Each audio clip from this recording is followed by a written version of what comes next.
Jack Ketchum is one of the most celebrated horror authors of our time. You have probably heard of The Girl Next Door, maybe even Off Season. However, this one we're discussing today flies a little bit under the radar, and Ketchum is doing something a little bit different with this one. Yes, it is brutal, as we have come to expect from his work. However, this one has a more human element to the story.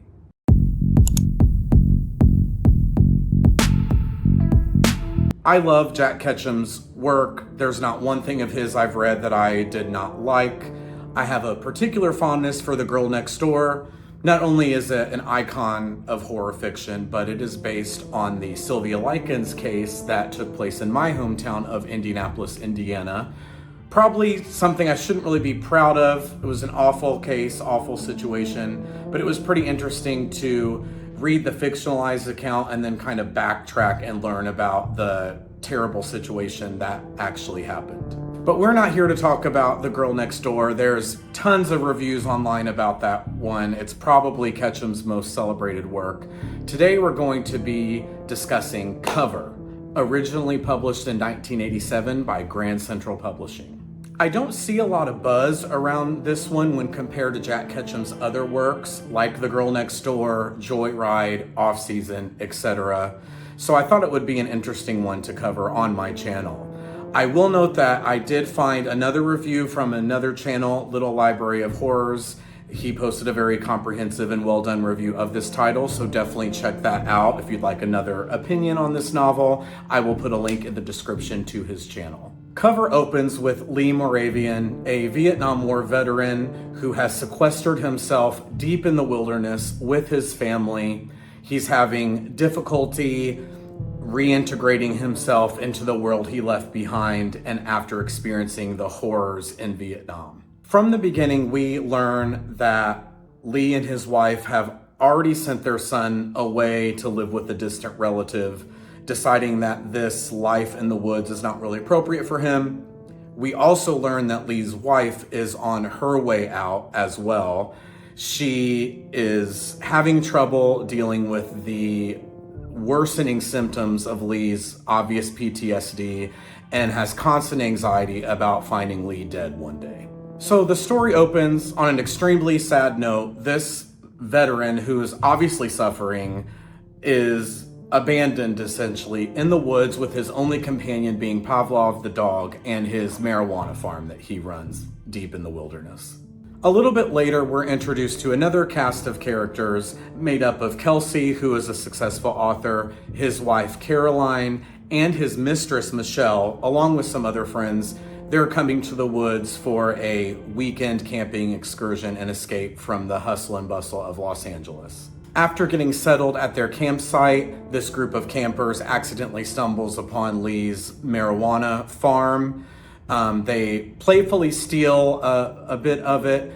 Little do they know, Lee has actually witnessed this, and this causes a break in his reality and puts him right back into that combat frame of mind that he really has not left behind since the war. The rest of the story follows Lee as he very meticulously stalks and takes out each one of these campers one by one. There's a lot of buildup to the action in this story, which I don't think is necessarily a bad thing. It gives us as the reader the opportunity to really get to know these characters, especially Lee, who at first glance is the antagonist of this story.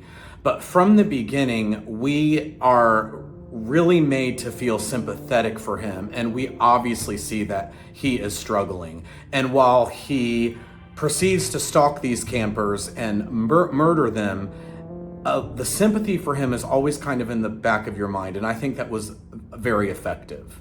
Speaking of Lee's character, I couldn't help but consider that there is an inherent danger with having a veteran in this type of role.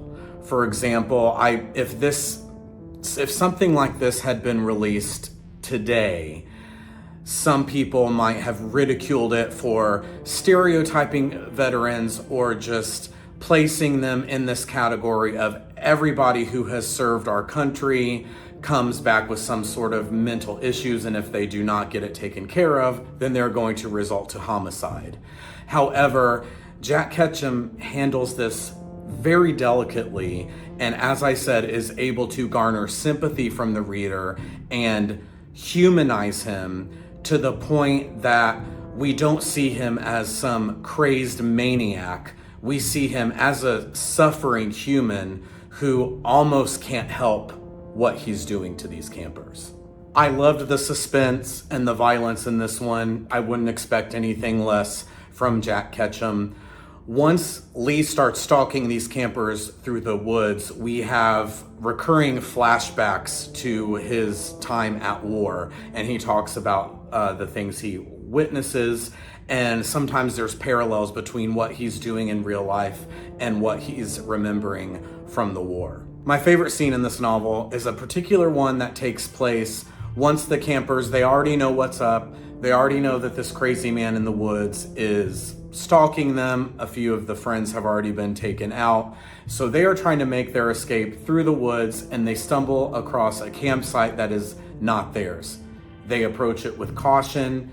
There's nobody there, but they see a smoldering fire, so they know somebody is nearby.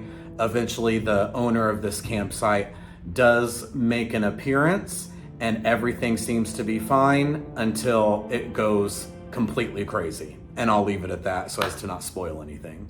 I mentioned that the group of campers consists of Kelsey, his wife, and his mistress. Yes, they are camping together. And I thought the inclusion of a throuple situation in this story was pretty different. Obviously, that's something that in maybe handled by a different author wouldn't have been done very well, or would have been very realistic, maybe would have seemed a little bit more like a fantasy for Kelsey. However, Ketchum does inject some reality into this complicated relationship with some of Caroline, the wife's, some of her internal thoughts on the throuple situation. I'm conflicted as to whether or not I liked the climax and the ending.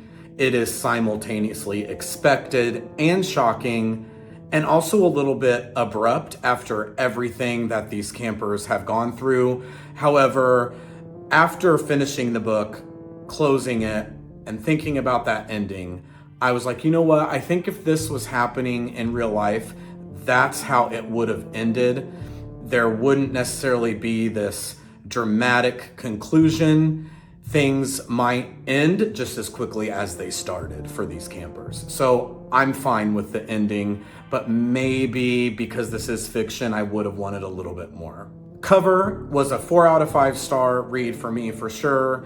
It was everything we love, everything we expect from Jack Ketchum. However, there was a oppressive despair I felt with this because of Lee's character. I don't think I've ever read something that more accurately immerse the reader in the realities of PTSD and in the realities of what our veterans face when coming home from war. So I couldn't get over that emotion that I felt. That's the beauty of art in whatever form that we're consuming.